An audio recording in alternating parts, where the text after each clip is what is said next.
Puji Tuhan, perkenalkan nama saya Claudia Triasan Sambera. Saya mahasiswi dari Sekolah Tinggi Teologi Rumah Murid Kristus, Prodi Pendidikan Agama Kristen. Pada saat ini saya akan memaparkan materi mengenai hamba Tuhan yang excellent untuk memenuhi tugas mata kuliah dari Spiritualitas 2. Nah, pertama-tama kita akan mengetahui pengertian dari excellent. Di sini pengertian excellent terbagi atas beberapa bagian, yaitu yang pertama, excellent itu artinya sesuatu yang mutunya sangat baik. Pengertian yang kedua yaitu unggul atau lebih dari yang lain. Nah, melakukan sesuatu dengan kualitas prima ke arah kualitas yang terbaik. Nah, mengapa kita perlu memahami tentang excellent atau belajar excellent? Karena setiap sektor kehidupan mengembangkan pelayanan prima, baik di pemerintahan, ekonomi, kesehatan, dan pendidikan. Nah, memberi pelayanan yang excellent, sedangkan ekonomi pelaku bisnis, barang dan jasa, dalam hal ini harus memberi pelayanan yang excellent. Nah, pelayanan yang kekuatannya menghidupi bisnis, kalau bisnis tersebut tidak memperhatikan pelayanan, maka bisnis tersebut tidak mempunyai kekuatan. Nah, pelayanan yang melayani rakyat akan mendapat hormat. Jadi pelayanan ini akan menjadi respect dari setiap orang yang kita pimpin. Pelayanan berkaitan dengan survive atau lanjutan. Nah, kalau kita memperhatikan konsep dunia tentang pelayanan, maka kita akan selalu berbicara tentang kepuasan. Suatu pelayanan menurut konsep dunia adalah pelayanan yang bisa memuaskan orang yang kita layani, dan supaya bisa memuaskan maka ada beberapa teori. Konsep dunia pelayanan bersangkut paut dengan kepuasan pelanggan. Ada 6 unsur pokok pelayanan prima. Yang pertama, ability atau kemampuan. Yang kedua, attitude atau sikap. Nah, sikap ini bagaimana kita melayani. Dan yang ketiga, appearance atau penampilan. Nah, penampilan ini bagaimana penampilan kita melayani orang yang melayani orang.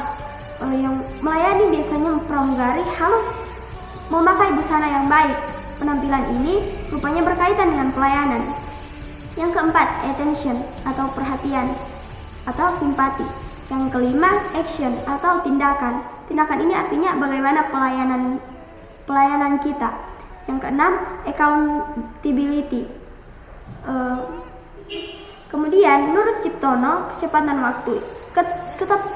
waktu ini tentang bagaimana kecepatan dalam memberi pelayanan. Yang kedua, ketepatan. Ketepatan ini yaitu sinkronasi dengan apa yang kita berikan dan dibutuhkan. Dan yang ketiga, keramahan dan kenyamanan. Nah, ini berkaitan dengan fasilitas yang nyaman yang diberikan kepada orang. Nah, apakah tuntutan pelayanan prima juga harus dipraktikkan di dunia rohani? Di dunia rohani harus melaksanakan pelayanan prima.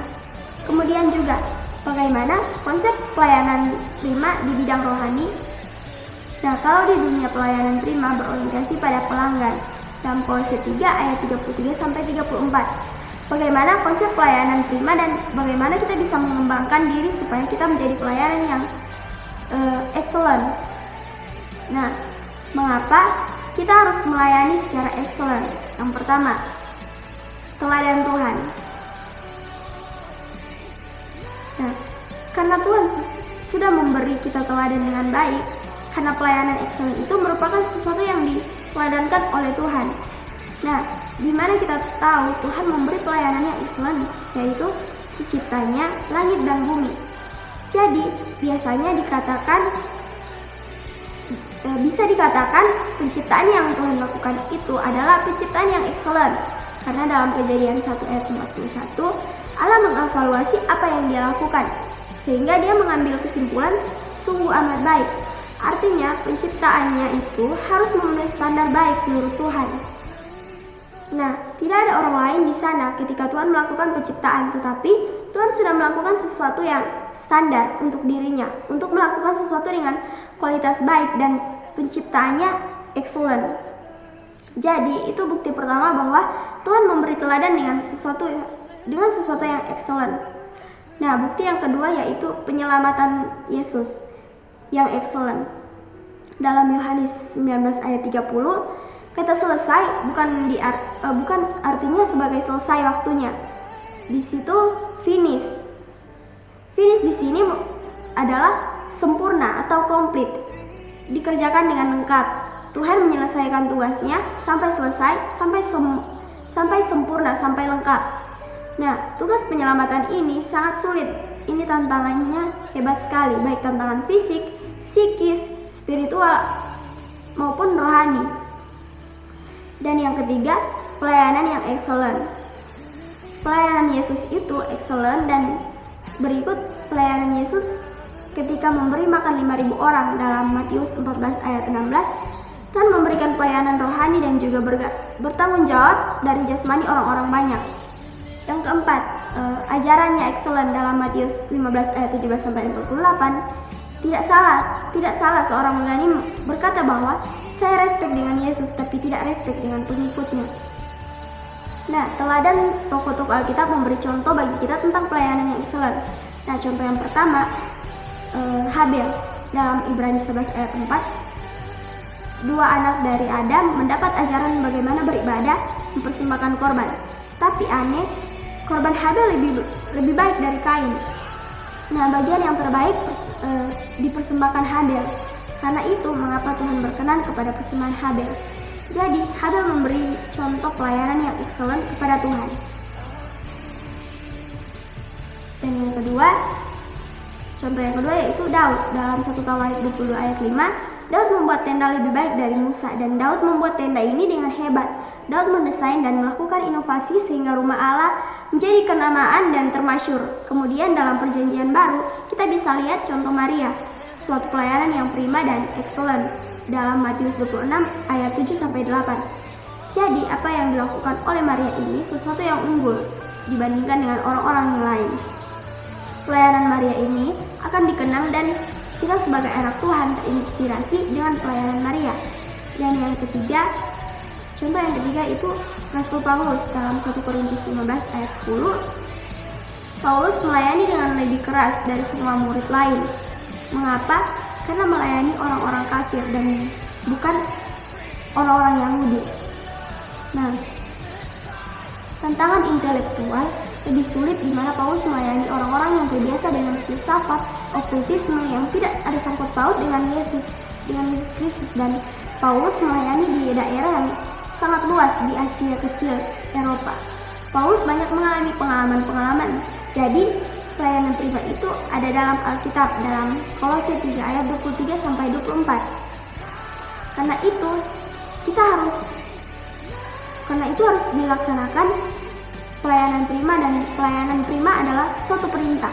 Kita harus melaksanakan pelayanan prima di gereja dan di pelayanan yang lain. Konsep sekuler hanya memuaskan manusia, tapi kalau di konsep Kristen atau Alkitab itu didasarkan untuk memuaskan hati Tuhan dan memberkati sesama. Nah, bagaimana menjadi seorang pelayan yang excellent? Nah, ada beberapa tips. Itu memiliki tujuan hidup yang jelas dan berorientasi pada tujuan Tuhan. Harus jelas, karena kalau tidak jelas akan menghabiskan semua tenaga, energi, talenta, karunia, materi.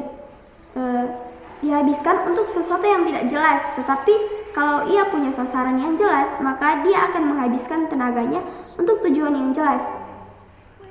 Nah, sasaran yang jelas harus juga benar. Karena itu, tujuan kita harus jelas dan benar.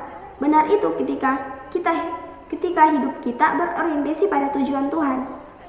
Nah, kita adalah garam dan terang dunia untuk memberitakan amanat agung dan mewartakan Injil agar orang-orang mengenal ajaran Kristus dan mempraktikkan nilai-nilai Kristus dalam kehidupan kita.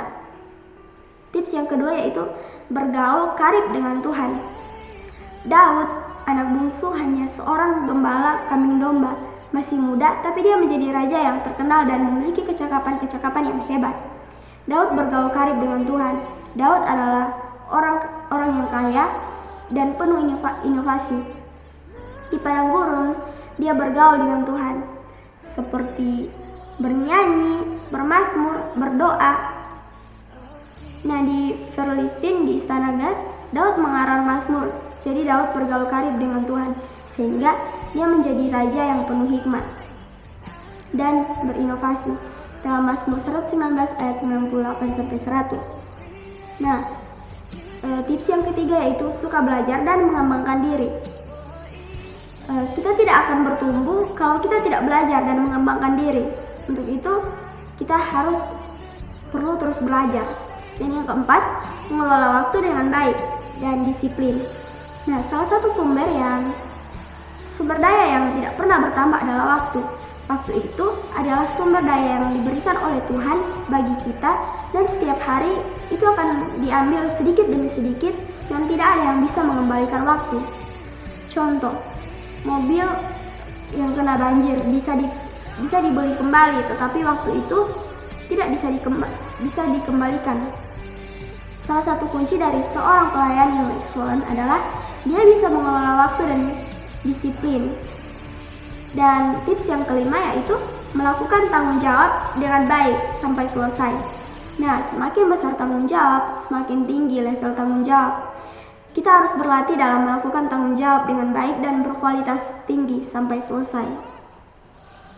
Dan tips yang keenam yaitu menjaga kesehatan fisik. Sebab kesehatan fisik kalau tidak dijaga, ada hal-hal yang harus diterima. Ada juga kesehatan fisik yang menghalangi kinerja kita yang excellent karena kesalahan kita tidak menjaga pola makan, sehingga kesehatan kita merosot. Nah, apa yang tidak bisa dikendalikan kita kendalikan, kita serahkan ke Tuhan. Tetapi apa yang Tuhan dipercayakan, kita atur. Mari kita kelola salah satunya adalah mengelola kesehatan fisik. Dan yang ketujuh, menjaga kesehatan emosi dengan selalu bersyukur. Nah, berpikir positif dan menguasai diri. Fisik yang sehat harus dibarengi dengan emosi yang sehat.